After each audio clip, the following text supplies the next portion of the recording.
அனைவருக்கும் வணக்கம். இன்றைக்கு இந்த பதிவில் அன்று இரவு எனும் சரித்திர கதையை பற்றி பார்க்க போகிறோம். அரிமர்த்தன பாண்டியன். நன்மாட கூடலில் அன்றிரவு மூவர் உறங்கவில்லை. அதில் ஒருவன் சொக்கேசன்.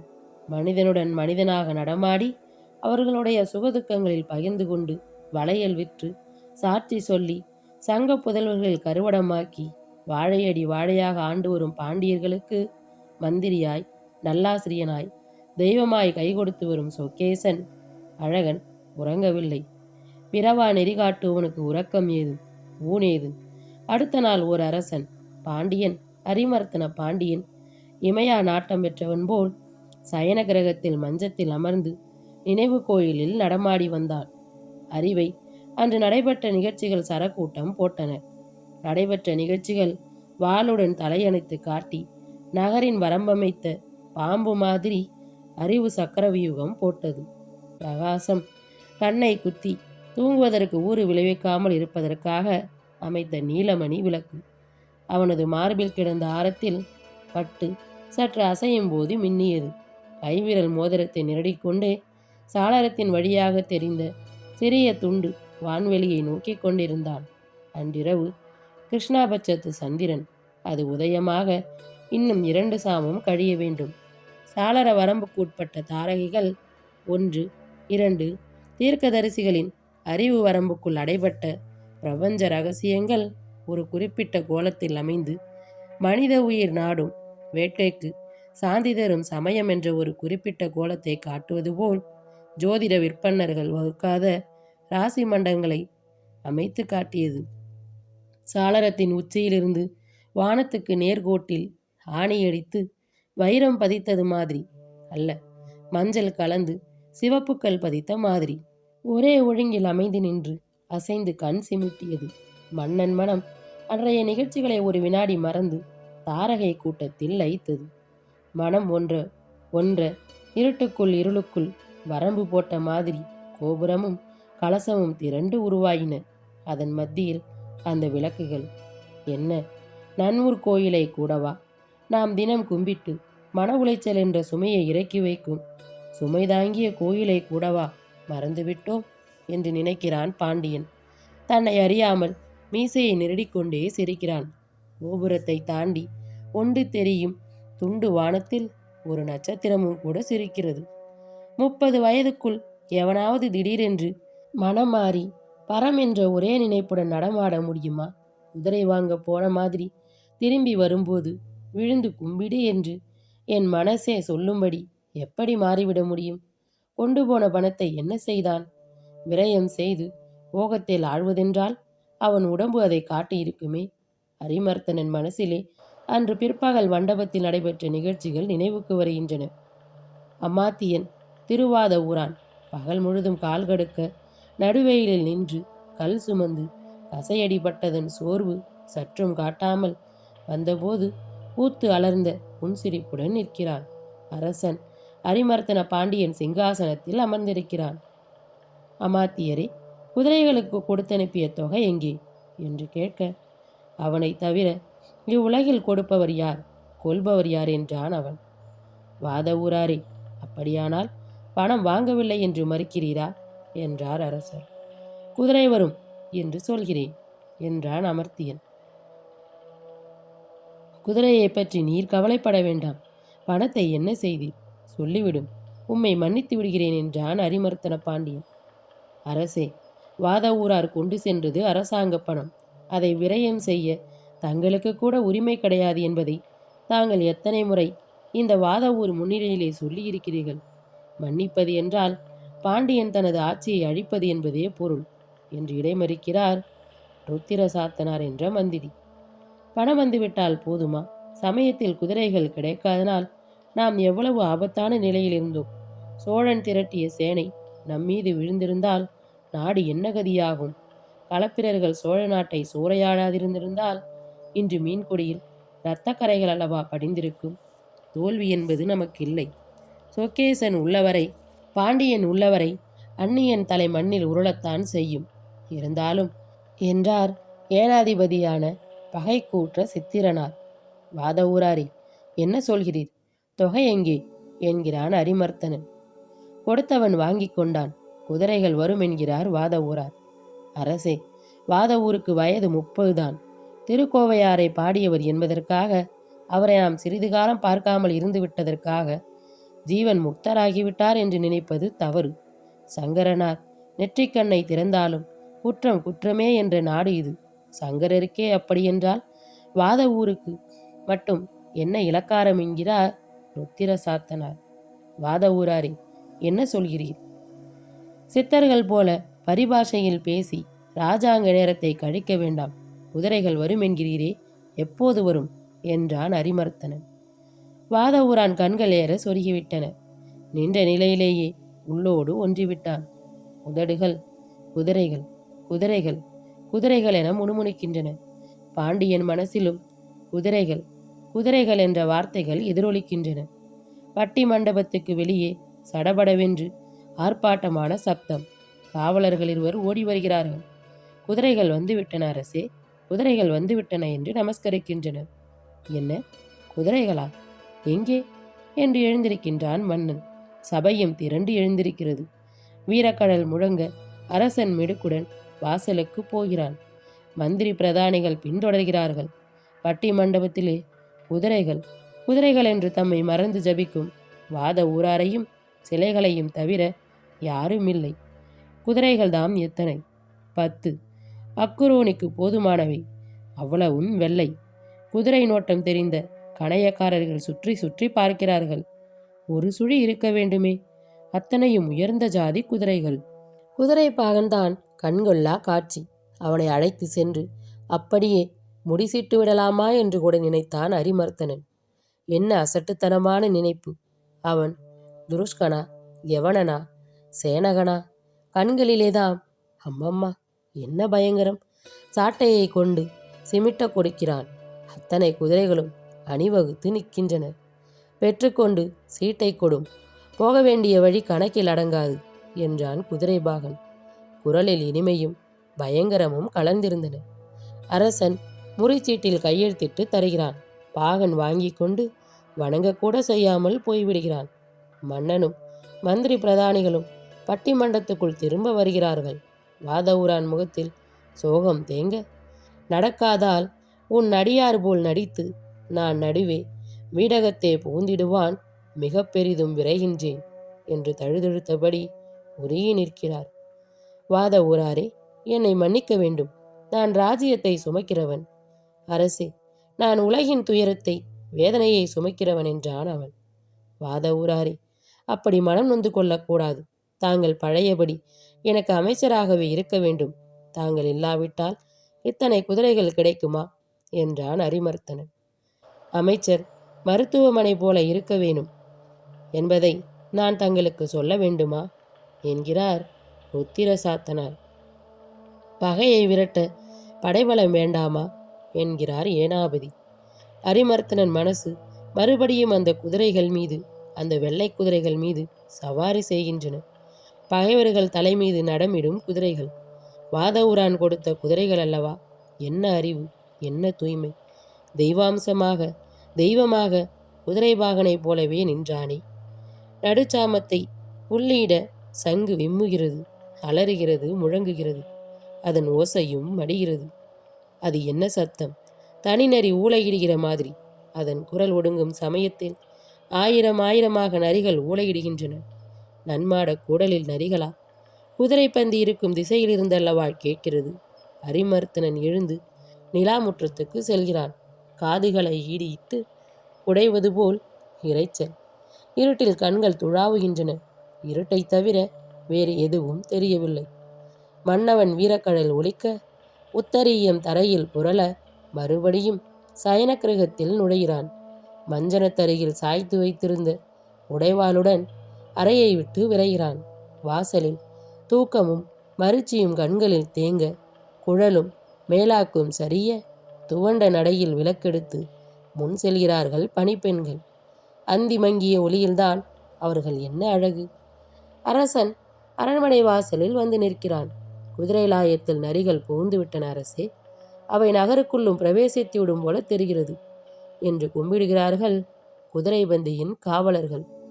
3 ஜோடி கடல்கள் ஒலிக்க இருட்டில் படிப்படியாக மயங்கி ஓய்ந்தன. திடீரென்று இருட்டையே கத்திக்கொண்டு கிழிப்பது போல் ஒரு தனி அலறல். வீதியில் விருண்டு உயிருக்கு போராடி மடியும் குதிரையின் குரல் அது. அதைத் தொடர்ந்து 1000 பேய்கள் கெக்கலி கொட்டி நகைப்பது போன்ற நரி ஊலை. போர்க்களத்தில் கவந்தங்கள் ஆடுவதையும் அச்சிற்று விழும் தேரில் அடிபட்டு நசுங்கும் குதிரைகள் யானைகள் போடும் கூச்சல்களையும் கேட்டவன்தான் அரிமர்த்தன பாண்டியன். ஆனால் அன்று கேட்ட அந்த தனி குதிரையின் சப்தம் அவனிடம் அபயம் கேட்டு ஏமாந்து உயிர் விடுவது போல இருந்தது. நன்மாட கூடலில் இருந்த இருட்டு பேய் கூச்சல் ஜனங்களை எழுப்பிவிட்டு இருக்கக்கூடும். அவர்கள் இரட்டை தாழிட்டு வீட்டுக்குள் அமர்ந்து விட்டனர். குதிரை கொட்டடியின் முன்காவலர்கள் கதவை தாழிட்டு காவல் காத்து நிற்கின்றனர். உள்ளே மருந்துக்கு கூட ஒரு குதிரை இல்லை. நமது லாயத்தில் நின்ற பழைய குதிரைகளை கூட ஒன்று பாக்கி விடாமல் கொன்று கிழித்து விட்டன என்றார்கள் காவலர்கள். புது குதிரைகள் என்றார் அரிமர்த்தனன். அவை மறைந்த மாயந்தான் தெரியவில்லை. உள்ளே நரிகள் நின்றுதான் ஊளையிடுகின்றன. அவை வெளியே வந்து விடாமல் இருக்க கதவை இழுத்து சாத்தி வைத்திருக்கிறோம். நாங்கள் சாத்து முன்பே பெரும்பகுதி வெளியே ஓடிவிட்டன என்றனர் காவலர்கள். அரசே, குதிரை பந்திக்குள் நரிகள் ஊளையிடுகின்றனவே, புது குதிரை ஒன்று கூட இல்லையே என்று பக்கத்தில் ஒரு குரல் கேட்டது. அரசன் திரும்பி பார்க்கிறான். அமாத்தியர் ருத்திர சாத்தனார் நின்று கொண்டிருந்தார். ஆமாம், புது குதிரைகளை காணவில்லையாம் என்றான் அரிமர்த்தனன். நானும் அப்படித்தான் எதிர்பார்த்தேன். தங்கள் மந்திரியின் சித்து விளையாட்டாக இருக்கலாம். நீங்கள் கவனித்தீர்களோ? குதிரைகள் வந்தபோது அவனது நிலையை நான் வரும்போதே மீண்டும் அவரை கைது செய்யும்படி உத்தரவிட்டு விட்டு வந்தேன் என்றார் அவர். சி, அப்படி இருக்காது. மேலும் நீதி வகுக்க நாம் யார் என்றான் அரசன். அரசே, தாங்களுமா என்று அமைச்சர் கேட்க, குதிரைபாகன் எங்கு மறைந்தான் என்பதுதான் தெரியவில்லை. நேற்று நமது கோயில் ஆயிரங்கால் மண்டபத்தில் சென்று படுத்ததை தான் சிலர் பார்த்ததாக தெரிகிறது. ஒற்றர்கள் கிரகரத்த தகவல் இதுதான் என்றது மற்றொரு குரல். ஏனாபதி பகை கூற்ற சித்திரனார்தாம். பாகனை பிடித்தால் காரியம் தெரியும் என்று சொல்ல, அடியாருக்கு நல்லார், நான் தான் அப்பொழுதே சொன்னேனே, குதிரைகள் நிச்சயமாக வரும் என்று. எனக்கு தெரியாத வாத ஊரானை என்றார். சேனாவரையர், வாத ஊரான் பொய்யன் என்று நான் எப்பொழுதும் சொன்னதுண்டா? சமயத்துக்கு வராத குதிரைகள் இனி வந்து என்ன வராமல் என்ன? இப்பொழுது வெகு சிரோஷ்டமான பரிகள் கிடைத்தாலும் அவை நரிகளுக்குத்தான் சமம். மானம் கெட்டுப்போய் அரசனும் அவற்றை ஏற்றுக்கொண்டானே என்றார். புரைதீர்ந்த நம்மை பயக்கும் என்றால் எதுவும் பொய்யே அல்ல. இன்று அரசன் ஏற்றவை நரிகளாகவே இருந்தாலும் அவை பரிகளே. வாத ஊரானுக்கு வயசு 30 என்பதற்காக வாயில் வரும்படியெல்லாம் பேசுவதா என்றார் இளம்பூரணார். குதிரைகள் கொண்டு வந்தேனே, அவனை நீங்கள் எங்காவது கண்டீர்களா என்றான் ஒற்றன். அடியாருக்கு நல்லார் சொன்னார், சொக்கேசன் ஆலயத்து வசந்த மண்டபத்துக்குள் போய் உட்கார்ந்தான். நான் என் கண்களால் கண்டேன் என்றார். நான் பார்க்கும்போது அவன் வசந்த மண்டபத்தில் தான் இருந்தான் என்று சொல்லும். அவன் இப்போது எங்கு இருக்கலாம்? அவனது கழுத்தில் கிடந்த மருவை பார்த்தீர்களா? ஆழகால விஷமாதிரி அல்லவா இருந்தது. உன்மத்தன் போலல்லவா நிதான புத்தியுடன் நடந்து கொள்ள சிரமப்படும் உன்மத்தன் போலல்லவா அவன் விழித்தான் என்றார் சேனாவரையர். மறு இருக்கிற இடத்தில் இருந்தால் எல்லோருக்கும் அதிர்ஷ்டம்தான். அவன் அதிர்ஷ்டசாலிதான் என்பது நிச்சயமில்லை. வாத ஊரான் நிச்சயமாக அதிர்ஷ்டசாலிதான் என்றார் இளம்பூரணார். வாத ஊரான் மனசும் அறிவும் தட்டுமறித்து விளையாடின. யாருக்கு யார் பதில் சொல்கிறார்கள் என்ற நினைப்பின்றி யாரோ மனசில் சொன்னதை தாம் நாவால் சொன்னதாகவே வாத ஊராருக்கு பட்டது.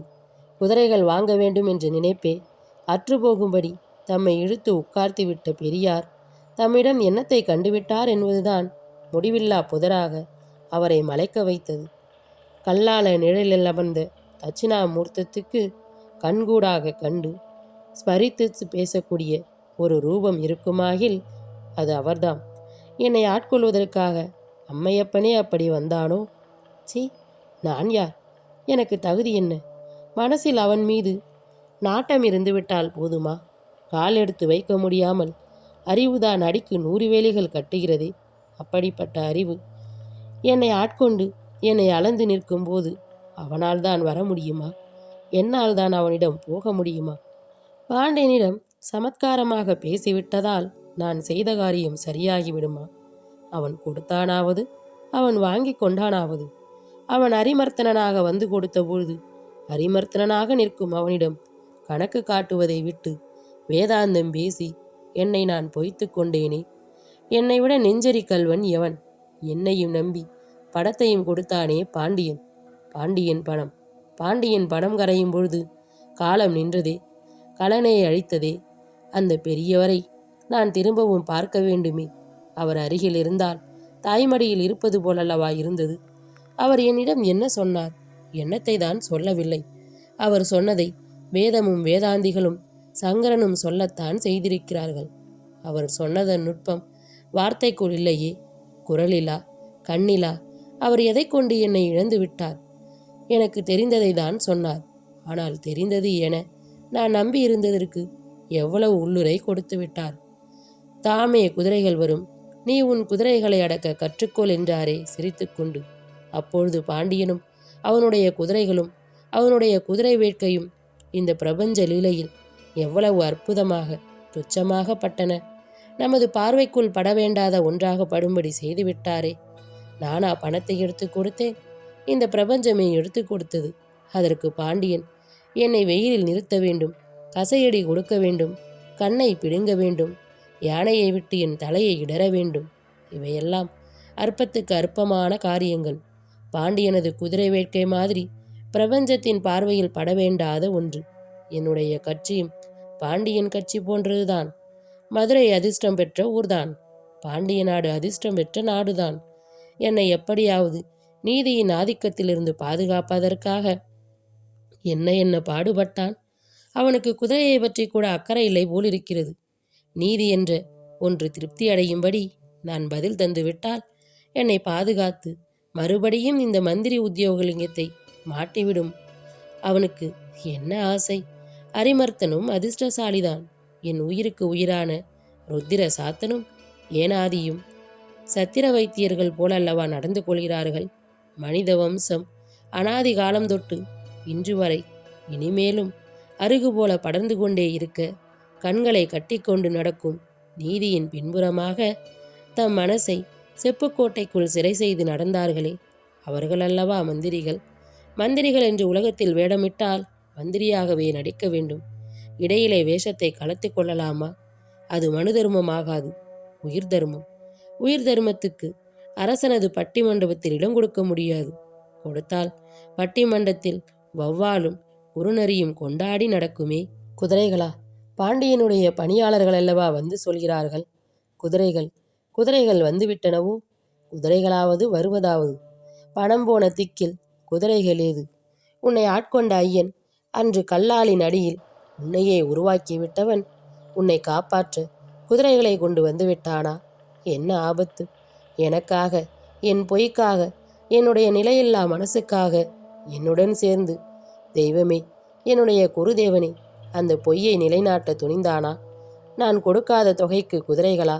எனக்காக, என்னுடைய அற்ப ஜீவனை பற்றுவதற்காக சகல லோகங்களுமே திரண்டு நின்று எனது பொய்யை நிலைநாட்ட வருவதா? களங்கமற்ற தர்மமானது என்னுடைய சிற்றலின் கொடுக்கல் வாங்கல்களின் அற்ப நடத்தைகளுக்கு அகந்தைக்கு துணை வருவதா? உலகத்தை பொய்விக்கும் பொய்யை உண்டாக்கிய நான் ஹதமன் அல்லவா? சர்வேஸ்வரனுடைய லீலை என்னுடைய பொய்க்கும் துணை நின்று அதை மெய்ப்பிக்க அதல பாதாளத்தில் இறங்குமாயில் அது அது எனது நான் எழவில்லையே. வாத ஊராரின் உடலிலிருந்து விலங்குகள் கழற்றப்படுகின்றன. அவருக்கு பழைய மரியாதைகள் செய்யப்படுகின்றன. ஆனால் அவை மெய்யான பார விலங்குகளாக ஊனையும் உயிரையும் உணர்வையும் அதற்கு பின்புறமாக உள்ள மகா சூட்சமமான காரணங்களின் சேர்க்கையும் கோப்பையும் அழுத்தின. அவரது நெஞ்சு உலர்ந்தது, வறண்டது, சுழன்றது, பொங்கியது, குமரியது, சுழித்து நுரைத்து கொப்பளித்து பொய்மை என்னும் வேதனையை கக்கி விக்கி தடுமாறியது. அவருடைய வேதனை உலகத்தின் வேதனையாயிற்று. மதுரை மூதூரின் வேதனையாக உருவெடுத்தது, பெருக்கெடுத்தது. பிரவாகமாக சுழித்து குறியற்று குறிக்கோளற்று விம்மி பிடைத்து ஓடியது. கரைகள் என்ற பிரஞை இல்லாமலே மதுரை மூதூரை நனைத்தது, மூழ்கியது, ஆழ்த்தியது. பஞ்சனை மெத்தையில் அமர்ந்திருந்தது வாதவூரான் உடல். அவருடைய வேதனை உலக வியாபாகமாக மதுரையையும் அதற்கு அப்பால் உள்ள அண்டைகளையும் தன்னுள் அடக்கியது. நடுநிசையில் ருத்திர சாத்தனுடைய சேவர்கள் அவருடைய உடலில் விலங்கிட்டனர். விலங்குகள் ஏறின என்ற உணர்வும் அற்றுப்போன சமயம் அது. வேதனை வெள்ளம் அவரையும் அவரது பிரபஞ்சத்தையும் அமக்கி தன்னுள் ஆட்கி தடந்தெரியாமல் செய்துவிட்டது. வையை நதியிலே வெள்ளம் இப்படி வந்ததென்று சொன்னால் நம்புகிறவர்கள் யார்? சில சமயங்களில் கண்ணால் காணும் விஷயங்கள் கூட நிஜமா என்ற சந்தேகம்தான் தோன்றுகிறது. நீர் அந்த பக்கமாக ஒரு கூடை மண்ணை அள்ளி போடும் என்றார் சேனாவரையர். பரிகள் நரிகளுக்கு சமம் என்றீரே, உமக்கு யக்ஷினி உபாசனை உண்டோ? சொன்ன மாதிரி பாண்டியன் குதிரை லாயத்துக்குள் நரிகள் எப்படி புகுந்தன? தலைலாயங்கத்து போரில் கவந்தங்கள் ஆடியனவாம், ஊலிகளும் பேய்களும் ஊழட்டனவாம். அன்று கேட்ட பேரிரைச்சல் கூட இன்றைய நரி ஒன்றின் சத்தத்துக்கு ஈடாகாதே. அலறல் காலபாசம் போல் அல்லவா உயிரை நாடி தடவியது. நரி சத்தம் கேட்ட நகரத்தில் சாவுக்கு கணக்கில்லையாம் என்றார் இளம்பூரனார். பேசிக்கொண்டே நிற்காதீர், முழங்கால் பரியத்தம் தண்ணீர் சுற்றுவது தெரியவில்லை? இன்று வையையில் வெள்ளம் எப்படி உண்மையோ அப்படி நரிகளும் உண்மை. இவை கண்ணுக்கு தெரிந்தவைகள். இவற்றிற்கு மேலாக ஏதோ ஒன்று ஆதி காரணமான ஒன்று என்றார் அடியாருக்கு நல்லார். ருத்திர சாத்தான் உத்தரவுப்படி வாதவூரானை விலங்கிட்டு விட்டார்கள். அவனை பிடித்தால் போதாது, குதிரை பாகனையும் பிடிக்க வேண்டும் என்றார் ஒற்றர். மன்னன் ஆங்கையல்ல அது. அவன் அப்படி உத்தரவு போட மாட்டான். ஐயோ, வெள்ளம் பெருகுகிறதே, நுரைகள் புரள்வதை பாருங்கள், சிவனுடைய சிரிப்பு மாதிரி என்றார் மூவரும். சொக்கன். ஆளவாய் மெய்யப்பன், உலகத்தை தன்வசை இழுக்கும் சொக்கன் விளையாடினான். ஜீவாத்மாவின் வேதனையை உணராது விளையாடினான். அங்கையர் கண்ணியின் கண்ணில் பாசமும் கன்னத்தில் குழிவும் தோன்ற அவன் விளையாடினான். பெரியவராக வந்து பெரிய ஞானோபதயம் செய்வது போல் பாவனை செய்து தெரிந்ததையே சொல்லி ஏற்கனவே தன் பாசத்தில் சிக்கிய ஜீவனை இன்னும் ஒரு பந்தனம் விட்டு வேடிக்கை பார்த்தான். ஈசன் விளையாடினான். வாதவூரான் அவனுடைய விளையாட்டு பொம்மையானான். ஈசனுக்கு பிரபஞ்சமே வாதவூராயிற்று. பிரபஞ்சத்துக்கு உண்மையான அவனது பார்வை வாதவூரான் மீது மட்டும் விழுந்தது. பிரபஞ்சமும் அண்ட பராக்கிரமும் அனந்த கோடி ஜீவராசிகளும் யோக நித்திரை போன்ற தாமஸ் நித்திரையில் ஆழ்ந்துள்ள நிலைப்பொருள்களும் ஏகோபித்து சற்று சுமக்க வேண்டிய அவனது பார்வை அத்தனையும் விட்டு அதில் ஒன்றான மகா நுட்பமான வாதவூரான் என்ற தோற்றத்தின் மீது ஒரு உருவ வரம்புக்கு உட்பட்ட தனி சாகையின் மீது விழுந்ததால் அது சுமக்குமோ? ஆமாம், அதனால்தான் வாதவூரான் நெஞ்சிலே வேதனை பிறந்தது. சொக்கன் திடுக்கிட்டான். விளையாட்டு விபரீதமாயிற்று. அவன் மனசையும் அந்த வேதனை கவியது. அங்கையர் கண்ணியின் கண்கள் வாழையை போல் புரண்டு சிரித்தன. கன்னங்கள் குழிவுற்றன. கோவை கனிக்கு நிறமும் மென்மையும் கற்பிக்கும் அவள் அதரங்கள் மலர்ந்தன. கொங்கைகள் பூரித்தன. காம்புகள் விம்மின. செல்வி சிரிக்கத் தொடங்கிவிட்டாள். அண்ணல் தன் செயல் கண்டு பித்தாடும் சொக்கன் வேதனை கண்டு சிரிக்கலானான். சிரிப்பு நாபி கமலத்திலிருந்து கொப்பளித்து பொங்கியது. ஈசன் மனசிலோ வேதனை. ஈசன் வாதவூரானாகிவிட்டான். அவன் துயரம் இவன் துயரம் ஆகியது. ஜீவனுடைய பொறுப்புக்குள் உட்பட்டு அதன் அற்பத்திலும் அற்பமான கொடுக்கல் வாங்கல் பேர்களின் சிக்கல்களை நன்கு உணர்ந்து அதன் சுமைகளை தாங்கலானான் ஈசன். கழுத்து தள்ளாடியது. என்ன சுமை, என்ன பாரம்! கண்கள் ஏற செருகின. அவனது வேதனையைக் கண்டு அங்கையர் கண்ணி சிரிக்கிறாள். அண்ட பரகிண்டமும் ஏகோபித்து அவளுடன் சேர்ந்து ஈசனை பார்த்து சிரிக்கின்றன. வாத ஊரானாக ஈசன் வேதனை கொண்டான். அவன் மனம் என்ற சர்வ வியாபகமான காலம் கொல்லாத சர்வ மனம் நைந்தது, குமரியது, கொப்பளித்தது. வாத ஊரனாக கிடந்து வெம்பியது. குதிரை எனக்காட்டி ஏமாற்றி வந்துவிட்ட செயலுக்காக தானும் அந்த மனிதனைப் போல சிச்சை பெற்றால்தான் ஆறும். வாத ஊரான் தன் அருகில் வந்தால் அவன் அருகில்தான் இருக்க லாய்க்கு என்று நினைத்தாள். வேதனை சுமந்த கழுத்துடன் ஆலவாய் கர்ப்ப கிரகத்திலிருந்து வெளிவந்தது ஒரு உருவம். ஈசன் வெளிவந்தான். சுற்றுமுற்றும் பார்த்தான். எங்கே பார்த்தாலும் வெள்ளம். மதுரை மூதூரை ஊர் என்று அறியாதபடி ஆக்கிவிட்டது வெள்ளம். ஈசன் நடந்தான், சிரித்தான். வெள்ளத்தில் நீந்தி விளையாடி முத்து குளித்து கும்மாளம் போட்டு கொண்டிருந்தான். அங்கையர்கண்ணி சிரித்தாள். வெள்ளம் இன்னும் உக்கிரமாக நுரைகைக்கு பாய்ந்தது. மனித வம்சம் துயரத்திலும் வேதனையிலுமே ஒன்றுபட்டும் தன்னை அறியாமல் முக்தி நிலை எய்தும். அன்றிரவு அவ்வூரின் நிலை அது. யானையும் காளையும் மனிதனும் மதிலும் மண்ணும் அரசனும் ஆண்டியும் அன்று வெள்ளத்தை தடுக்க மறிக்க தேக்கி நகரத்தை காப்பாற்ற காருருட்டில் அருகில் இருப்பவன் என்ன செய்கிறான் என்பதை அறியாமல் மண் வெட்டி போட்டு போட்டு நிரப்பினர். மண் கரைந்தது, மறுபடியும் போட்டனர். கரைந்தது, மறுபடியும் போட்டனர். அன்றிரவு 2 ஜீவன்கள் வெவ்வேறான துயரத்தில் வாடின. வாத ஊரான் தன் பொய்யை நிலைநாட்டிய தெய்வத்தின் கருணையை சுமக்க முடியாமல் வேதனைப்பட்டான். மண் வெட்டி வெட்டி போடும் அனந்தகோடி ஜனங்கள் முயற்சியை அவனது வேதனை கரைத்தது. உழைத்து உழைத்து சோர்வடைகிறவர்களுக்கு பசியாற்ற ஒரு கிழவி, பந்தமற்ற நாதியற்ற கிழவி, புட்டு அவித்து அவித்து கொட்டி விற்று வந்தாள். அவள் கிழவி. அவளுக்கு நாதி இல்லை, பந்தம் இல்லை. பிட்டு பிட்டு குழலும் தான் பந்தம். தணிக்கை பண்ணி வரும் கணக்கர்கள் பசி போக்க பிட்டுக்காரியிடம் வந்தார்கள். அவளது அடுப்பில் எரிந்த நெருப்பில் கொஞ்சம் எடுத்து அவளது வயிற்றில் கொட்டி விட்டு போனார்கள். மதுரை வாசிகள் எல்லோரும் கரைக்கு மண்வெட்டி போடணுமாம். அவளது பங்குக்கும் தச்சி முழம் 4 அளந்து போட்டிருக்கிறதாம். அவள் என்ன செய்வாள்? புட்டுக்குழலை பார்ப்பாளா? அடுப்பை பார்ப்பாளா? அந்த இருட்டில் ஆள் தேடி போவாளா? இருட்டிலே ஆச்சி என்ற குரல் கேட்டது.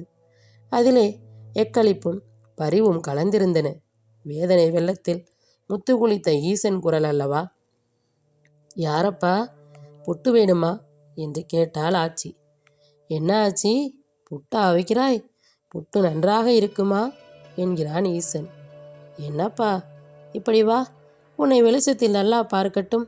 என் பேர மாதிரியே இருக்கியே, வா இப்படி உட்காரு. உன் பங்கை நிரப்பி விட்டியா? எனக்கு 4 முழம் அமர்ந்திருக்காங்களாம். நீதான் 2 கூட மண்ணை போடேன், உனக்கு கோடி புண்ணியம் உண்டு என்றாள் கிழவி. எனக்கு என்ன கொடுப்பாயாச்சி என்றாள் ஈசன். என்னிடம் காசு பணம் ஏது? இப்போ வரை சாப்பிட்டவங்க கணக்கு சொல்லிட்டு போயிட்டாங்க. உனக்கு வேணும்னா புட்டு தரேன் என்றாள் கிழவி. ஆச்சி, அப்படி என்றால் நீ ரொம்ப ஏழையா என்றான் ஈசன். இதென்ன கூத்தா இருக்கு? உங்கள் ஊரில் பணக்காரங்களா புட்டு சுட்டு பொழைக்கிறாங்க என்று சிரித்தாள் கிழவி. 4 புறமும் நரிகள் ஊளையிடும் வனாந்தரத்தில் சிக்கிக்கொண்ட ஜீவனின் நிற்கதியாக தவிக்கும் உயிரின் துயரம் அந்த சிரிப்பில் இடையோடியது. நீயோ பரம ஏழை, எனக்கோ பசி சொல்லி முடியாது. போடா போகிறது. புட்டு உதிர்ந்து போனால் அதை மட்டும் எனக்கு எடுத்து வைத்திருந்து கொடு. நான் போய் உன் பங்குக்கு மண் போடுகிறேன். ஆனால் எனக்கு பசி அதிகம். ஒரு கூடை போட்டால் உடனே ஓடி வருவேன் என்றான் ஈசன். இந்தா என்றாள் கிழவி. இப்போ வேண்டா ஆச்சி, போட்டிட்டு வருகிறேன் என்றான் ஈசன். ஈசன் மறுபடியும் வெள்ளத்தில் முக்குளித்து விளையாடினான். கரையேறினான். மறுபடியும் தண்ணீரில் குதிக்க ஆசை. ஆனால் பிட்டு ருசி நாக்கை சுழற்றியது. ஒரு கூடை மண் எடுத்து போட்டான். பாதி வெள்ளம் படக்கென்று வற்றியது. ஆனால் ஜலம் மனித வெள்ளம் இட்ட மண் கரைமேல் மோதி தந்தி அலம்பி வழிந்து கொண்டிருந்தது. ஆச்சி, ஒரு கூடை போட்டு விட்டேன், பசிக்கிறது, பிட்டு போடு என்றான் ஈசன். பேரப்பிள்ளை, தெய்வமே தான் உன்னை இங்கே அனுப்பியிருக்கு. நீயும் அதிர்ஷ்டக்காரன்தான். நீ போனதிலிருந்து எடுக்கிற புட்டு எல்லாம் உதிர்ந்துதான் போகிறது. இதோ பார், எத்தனை பேர் காத்து உட்கார்ந்திருக்கிறார்கள் என்றாள் கிழவி. அது கிடக்கட்டும், இந்த முந்தி துணியிலே புட்டு போடு. நேரமாச்சு, மண்ணை போட்டு கரையை அடைக்க வேண்டாமா என்றான் ஈசன். ஆமா ஆமா, நேரமும் விடியலாச்சு. ராசா வந்தா என்றாள் கிழவி. ஆமாம் ஆமாம் என்றான் ஈசன். ஈசன் ஒரே அமுக்கில் பிட்டை விழுங்கிவிட்டான். என்ன ருசி, பேரின்பம்! ஒரே ஓட்டமாக ஓடி கூடையை விட்டெறிந்து விட்டு வெள்ளத்தில் குதித்து விளையாடினான். அசுர பசி போல சுழித்தோடும் வெள்ளத்தில் மீன் போல புரண்டு முழுகி முக்குளித்து விளையாடினான். வெள்ளத்தில் படம் விரித்து சீறிக்கொண்டு நீந்தி செல்லும் நாகசர்ப்பம் மாதிரி எதிர்த்து நீந்துவான். ஆனந்த வெள்ளத்தில் மிதக்கும் யோகியைப் போல சுகாசனமிட்டு வெள்ளத்தின் போக்கில் மிதந்து வருவான். திரும்பவும் வாளடித்து திரும்பவும் முதலையைப் போல கரை நோக்கி வருவான். பிறகு மீன் கொத்தி புல் மாதிரி கைகளை தலைக்கு மேல் வீசி கோபுரம் போல குவிய நீட்டிக்கொண்டு உயர பாய்ந்து தலைகுப்புற ஜலத்தை கிழித்து கொண்டு மறைந்து விடுவான். ஜனங்கள் செத்தானோ என்று பயப்படும்போது மறுகரையில் தலை தெரியும். பிறகு சீறி வரும் பாம்பு மாதிரி நீந்தி திரும்புவான். வெளிச்சம் வர ஆரம்பித்தது. வெள்ளத்தின் பீதி குறைய ஜனங்களும் கரையில் நின்று வேடிக்கை பார்த்தார்கள். சூரியனுடைய முதல் கிரணங்கள் வெள்ளத்தின் நுரைகளில் வானளவிட்டன. அரிமர்த்தன பாண்டியனுடைய மணிமுடி மீதும் பட்டத்து யானையின் வைரமிழைத்த முகபடா மீதும் பட்டு தெரித்து மின்னி விளையாடின. அரசன் கரையோரமாக பட்டத்து யானை மேல் ஜனங்களிட்ட கரையை பார்த்து கொண்டு கணக்கர்கள் கணக்கு ஒப்பிக்க வந்து கொண்டிருந்தான். தூரத்திலே அவன் கண்ணில் ஒரு பகுதி மட்டும் உடைத்து கொண்டு வெள்ளம் பாய்வது தெரிந்தது. மீசை துடிக்க அந்த இடத்துக்கு யானையை விரட்டி ஓட்டும்படி சொல்கிறான். பாகன் அங்குசத்தினால் குத்தி குத்தி செவியின் புறத்தை விரல்களால் இடிக்கிறான். அடுத்த கணம் யானை அந்த இடத்துக்கு வந்து நிற்கிறது. அரிமர்த்தன பாண்டியன் தரையில் குதிக்கிறான். மேல்மூச்சு வாங்க ஓடி வந்த கணக்கர்கள் அவசர அவசரமாக ஏடுகளை புரட்டி பிட்டுவாணியச்சி பங்கு என்கிறார்கள். கூடியிருந்த ஜனக்கும்பல் தண்ணீரில் கும்மாளம் போடுகிறவன் கடமை என்கிறது. அரசன் கைத்தட்டி செய்கை செய்து கரைக்கு வரும்படி அழைக்கிறான். ஈசன் நாகசர்பம் போல கரைக்கு நீந்தி வந்தான். கரை ஏறி ஈரம் சொட்ட சொட்ட நிற்கிறான். கோப ஆவேசமாக, ஏன் மண்ணை போடாமல் பொழுதை கழிக்கிறாய் சோம்பேறி என்று கேட்கிறான் அரசன். ஈரசிகையை அண்ணாந்து ஒளிப்பிக் கொண்டு ஈசன் வாயிட்டு அசட்டு சிரிப்பு சிரித்தான். கண்டத்தில் நனைந்த மறு சூரியரேகை பட்டு மின்னியது. ஈசன் சிரித்தான். அரசன் கோபித்தான். கூட்டத்தை விளக்குவோம் வசமிருந்த பொற்பிரம்பை வெடுக்கென பிடுங்கி ஓங்கி ஒரு அடி கொடுத்தான். பொற்பிரம்பு ஈசன் முகத்திலும் நெஞ்சத்திலும் இரத்த விளிம்பு காட்டியது. அரசன் சினமவியவில்லை. மீண்டும் ஓங்கினான். ஈசனது அசட்டு சிரிப்பு அதிகமாயிற்று. விருண்டவன் போல ஜலத்தில் பாய்ந்தான். அரசன் சினம் அவிந்தது. ஈசனை காப்பாற்ற அவனை தாவி எட்டி பிடித்தான். ஈசனது முடிபட்ட முந்தி கிழிந்து கையுடன் வந்தது. ஈசன் ஜலத்தில் முக்குளித்து மறைந்து விட்டான். அரசனும் தொடர்ந்து குதித்து மறைந்து விட்டான். வெள்ளம் மடமடவென்று வற்றியது. நுங்கும் நுரையுமாக கொப்பளித்த பிரயம் சர்வேசனது இரணிய கர்ப்பத்தில் ஒடுங்கியது. ஈர சகதியிலே மன்னவன் அரிமர்த்தன பாண்டியனது சடலம் கிடந்தது. உலராத சகதியிலே முகம் சிவந்து வடுவுடனும் சொல்லில் அடங்காத பொலிவுடனும் மன்னவன் அரிமர்த்தன பாண்டியனது சடலம் கடந்தது. மடங்கி இறுக பற்றிய கைக்குள் மூன்றணைக்குள் பந்தகமிட்ட ஓலை நறுக்கு ஒன்று இருந்தது. ஈசனுக்கு குதிரைகள் பெற்றுக்கொண்டதாக எழுதி தந்த அந்த முறிச்சீட்டு. அவன் மண் சுவப்பவன் என்றால் என்ன? நெஞ்சில் தைரியம் இருந்தால் தண்ணீரில் நீந்தக்கூடாதா? மதுரை நகரத்தில் எத்தனை வீரர்கள் உண்டு? அவர்கள் காலில் உள்ள வீரக்கழல்களின் ஓசை எவ்வளவு? அவ்வளவு பேரும் மண்ணை வெட்டி தானே போட்டு கொண்டிருந்தார்கள். அவன் ஒருத்தந்தானே தனக்குள் வெள்ளமடக்கம் என்பது போல் அதன் மீது பாய்ந்து நீந்தினான். அவனை அடிக்கலாமா என்றார் இளம்பூரனார். இருட்டில் இருந்த பயம் நமக்கு இப்பொழுது இல்லை. வெள்ளம் வற்றிவிட்டது. வெள்ளத்தில் வரம்பு தெரிகிறது. அவன் எங்கே? அரிமர்த்தன பாண்டியன் எங்கே என்றார் அடியாருக்கு நல்லார். பரிகள் எங்கேயோ, வெள்ளம் எங்கேயோ, வெள்ளத்தில் நீந்தியவன் எங்கேயோ, அங்கே அரிமர்த்தன பாண்டியன் என்றார் சேனாவரையர். மதுரை மூதூரின் கற்பகிரகத்திலிருந்து மணியூசலிலே கருங்குயில் ஒன்று உந்தி உந்தி ஆடிக்கொண்டிருந்தது. விளக்கற்ற வெளிச்சத்திலே புலன்களுக்கு எட்டாத ஒளி பிரவாகத்திலே மணியூசல் விசையோடு ஆடியது. அழக சுருள் புலன் உணர்வு நுகரும் இருட்டுடன் இருட்டாக புரள கால் விசைந்து உந்தி சுழி சுழித்து அலைபோல் உகல கொங்கைகள் பூரித்து விம்மி குலுங்க அன்னை மணியூசல் ஆடினாள். ஆலவாய் ஈசன் அழகன் சொக்கன் வருகையை நோக்கி மணியூசல் ஆடினாள். தோல் துவல் அவள் சலங்கையொலிகளை பற்றி அமர்ந்த பாவனை சொக்கனை ஆறத் தழுவ அகங்காட்டும் செயல் போல அமைந்திருந்தது. அங்கையர்கண்ணியின் அதரத்திலே கீற்றோடிய பொன் சிரிப்பு, மருங்கிலே துவட்சி, கண்ணிலே விளையாட்டு, நெஞ்சிலே நிறைவு. செல்வி மணியூசல் ஆடினாள். அண்ட பகிரண்டங்களையும் சகல சாரசர பேதங்கள் யாவற்றையும் தன்னுள் அடக்கும் ஆளிலை வரிவிட்டு உரண்டு விளையாடியது. அந்த ஒளியில், அந்த இருட்டில், அந்த நிறைவில் சொக்கன் வந்தான். முகத்திலே வடு, மார்பிலே வடு, நெஞ்சில் நிறைவு. விளையாடச் சென்ற ஈசன் வீடு திரும்பினான். விளையாட்டின் பலனேற்று ஈசன் வீடு திரும்பினான். அன்னை அகங்குழைய நெஞ்சம் பூரிக்க அண்ணலை நோக்கினாள். அந்த பார்வை அகிலத்தை இழுக்கும் சொக்கனை இழுத்தது.